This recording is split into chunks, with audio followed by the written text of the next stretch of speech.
श्री गुरु तेग बहादूर साहिब यांच्या 350व्या शहीदी समागमासाठी कारगर सज्ज असून भाविकांच्या सोयीसाठी विशेष वाहतूक आणि पार्किंग नियोजन करण्यात आले आहे। याविषयी वाहतूक उपायुक्त तिरुपती काकडे यांनी नागरिकांना माहिती देणारा व्हिडिओ शेअर केलाय। श्री गुरु तेग बहादूर साहिब यांच्या 350व्या शहीदी समागम निमित्त हिंद दी चादर हा भव्य धार्मिक कार्यक्रम दिनांक 28 फेब्रुवारी आणि 1 मार्च रोजी ओवे मैदान खारघर येथे आयोजित करण्यात आला आहे। या कार्यक्रमासाठी देश आणि राज्यभरातून मोठ्या संख्येने भाविक येणार असल्याने भाविकांना कार्यक्रम स्थळी पोहोचताना कोणताही त्रास होऊ नये यासाठी विशेष वाहतूक नियोजन करण्यात आले आहे, अशी माहिती वाहतूक उपायुक्त तिरुपती काकडे यांनी दिली। तसेच Convent of Jesus Mary International School परिसरात पत्रकार, पोलीस आणि शासकीय वाहनांकरिता रस्त्यांच्या दोन्ही बाजूंना पार्किंगची सुविधा उपलब्ध करून देण्यात आली आहे। नागरिकांनी वाहतूक पोलिसांच्या सूचनांचे पालन करावे आणि पर्यायी मार्गांचा वापर करून सहकार्य करावे असे आवाहन करण्यात आले आहे। दिनांक 28 फेब्रुवारी 2026 आणि 1 मार्च 2026 रोजी खारघर येथे हिंद दी चादर या कार्यक्रमाचे आयोजन करण्यात आले आहे। या कार्यक्रमाच्या अनुषंगाने या परिसरामध्ये जवळपास 33 ठिकाणी पार्किंगची व्यवस्था उपलब्ध करून देण्यात आली आहे।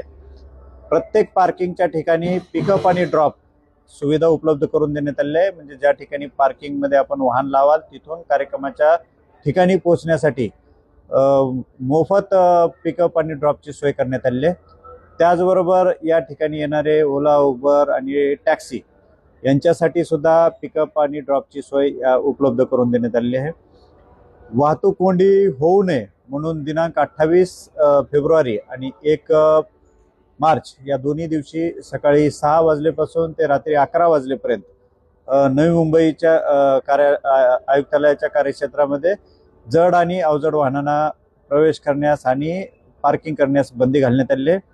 त्याचबरोबर खारघरमध्ये सुद्धा वाहतूक कोंडी होऊ नये म्हणून काही ठिकाणी रस्ते पर्यायी रस्ते निर्माण केले आहेत आणि काही रस्त्यावरती वाहतूक प्रतिबंधित करण्यात आलेली आहे। या कार्यक्रमाच्या अनुषंगाने येणाऱ्या भाविकांना आणि नागरिकांना कुठल्याही प्रकारचा त्रास होऊ नये म्हणून वाहतूक शाखेकडून 1 DCP, 1 ACP, 20 अधिकारी आणि 500 अंमलदार सोबत त्यांच्या 500 वॉर्डन नेमण्यात आलेले आहेत, ज्यामुळे वाहतूक जी आहे ती सुव्यवस्थित राखण्यासाठी मदत होईल।